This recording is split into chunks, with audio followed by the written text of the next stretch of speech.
Bonjour tout le monde, bienvenue à la capsule Tome 2B.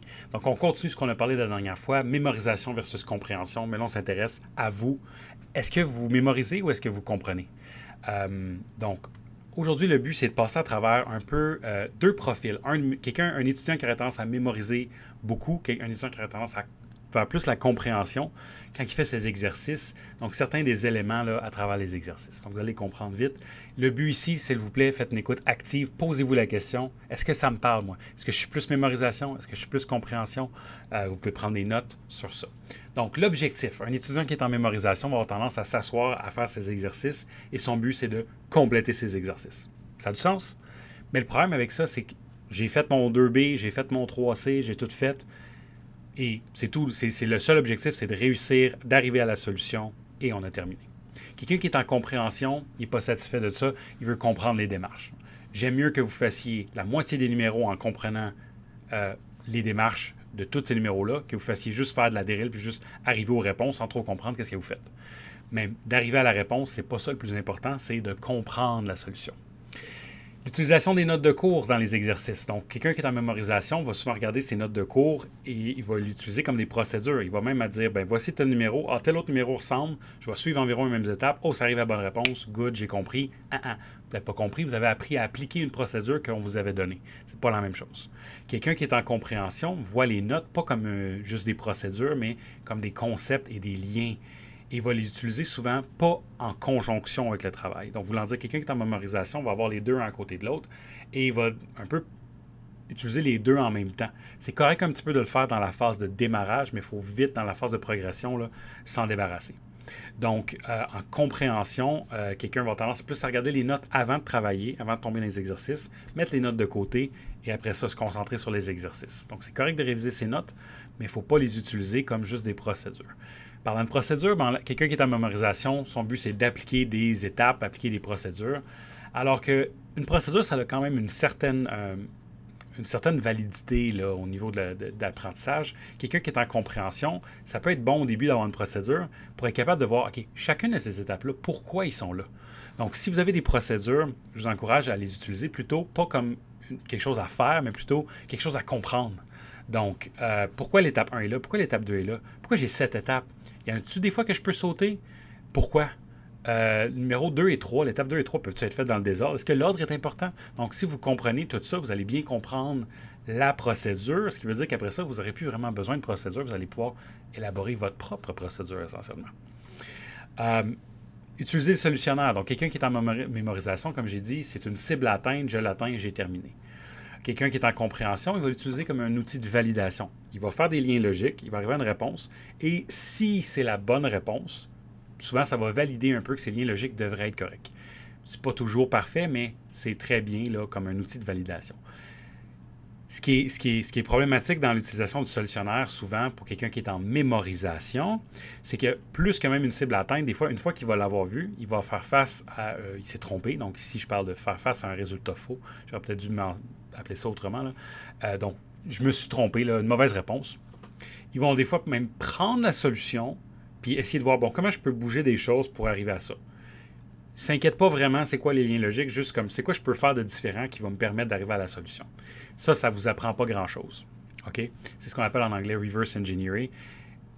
Je vous encourage fortement de ne pas faire ça. Quelqu'un qui est en compréhension, par contre, lui, quand il va arriver à la réponse, puis qu'il y a une erreur, il va mettre la solution de côté et il va aller retourner sur son exercice. Qu'est-ce que j'ai fait de pas correct? Qu'est-ce que j'ai mal compris? Quelqu'un en mémorisation va peut-être même faire premier essai, pas bon. Deuxième essai, pas bon. Troisième essai, je l'ai, good, j'ai passé à autre chose. Oui, mais qu'est-ce que tu avais fait de pas correct dans les deux premiers essais? C'est très, très important, ça. Et là, on peut imaginer que, bon, vous avez fait vos exercices et vous êtes en renforcement juste avant l'examen. Quelqu'un qui est en mémorisation va avoir tendance à vouloir faire plus d'exercices, plus d'exercices. Il faut que j'en fasse plus, parce que vu qu'il veut mémoriser, il veut pratiquer cette mémorisation-là. Quelqu'un qui est en compréhension, maintenant, il n'a pas besoin d'en faire plus. S'il est capable de justifier ses démarches, d'expliquer sa logique, il est capable après, il va être confiant d'être capable de l'appliquer dans d'autres situations qui n'est pas la même que ceux qui ont vu, mais juste de l'adapter à la situation.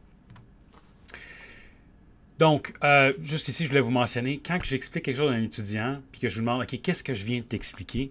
Voici deux réponses qu'on me donne qui m'indiquent un peu dans quel groupe là, vous situez. C'est pas toujours parfait, hein, mais c'est des classes un petit peu que je vois. Là. Ça se peut que vous vacillez entre un et l'autre. Quelque chose que je peux dire aussi, là, ici, là, si vous vous rendez compte que vous avez des éléments en mémorisation, essayez de le prendre en note en ce moment, puis de vous dire, bien, comment est-ce que je vais aller vers la compréhension ici? Là? Qu'est-ce que je peux faire de différent la prochaine fois que je fais mes exercices? Donc, je viens de vous expliquer quelque chose. Est-ce que vous êtes plus du genre à me dire, OK, donc si je comprends, dans telle situation, il faut toujours que je fasse trouver mon domaine, factoriser mon équation, mettre mon équation égale à 0, puis blablabla. Si vous faites ça, vous êtes plus en mémorisation. Vous essayez de voir, bien, dans telle situation, voici la procédure qu'il faut que j'applique.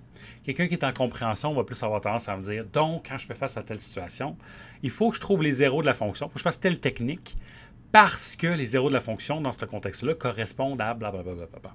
Donc, le parce que, c'est ça qui est important. C'est quoi le lien logique entre la situation et la technique que je vais utiliser?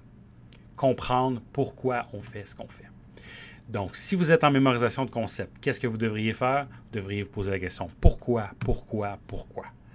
Pourquoi je mets le numérateur égal à 0? Pourquoi je factorise? Pourquoi ce que je viens de faire est faux? Toujours revenir à est-ce que je comprends chacune des choses que je suis en train de parler ou je fais juste dire un peu n'importe quoi en espérant d'arriver à la bonne réponse ou en mémorisant une série d'étapes? Est-ce que vous comprenez pourquoi vous faites ce que vous faites? Posez-vous la question à vous-même, posez la question à votre enseignant, posez la question à vos collègues, posez-vous la question. Si vous êtes capable de répondre au pourquoi comme si c'était un enfant de 3 ans, vous allez comprendre qu'est-ce que vous êtes en train de faire. Voici un exemple. Propriété des exposants. Ça, c'est quelque chose que je vous avais demandé de réfléchir en activité. Est-ce que c'est un fait ou un concept? Ça peut être vu un peu comme les deux, mais vraiment, c'est un concept. Il y a des concepts en arrière de tout ça. Si vous comprenez ce qu'il y a en arrière, vous allez comprendre ça sans avoir besoin de rien de spécial. Donc, pourquoi est-ce qu'il faut que ce soit la même base?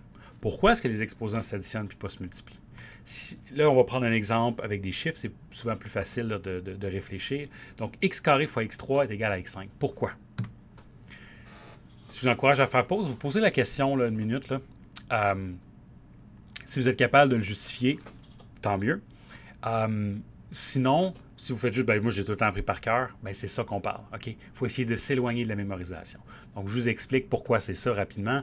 Donc, pour comprendre la règle, il faut comprendre qu'est-ce que c'est qu'un exposant.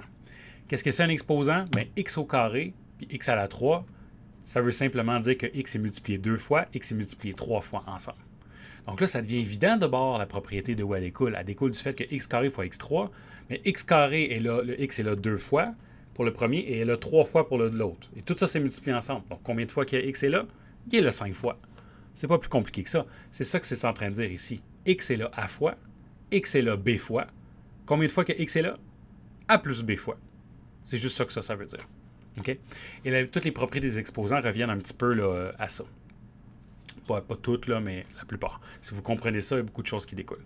Donc, je vous invite ici là, à regarder, utiliser le même principe sur une autre des propriétés des exposants. Pourquoi est-ce que x au carré exposant 3 donne x à la 6?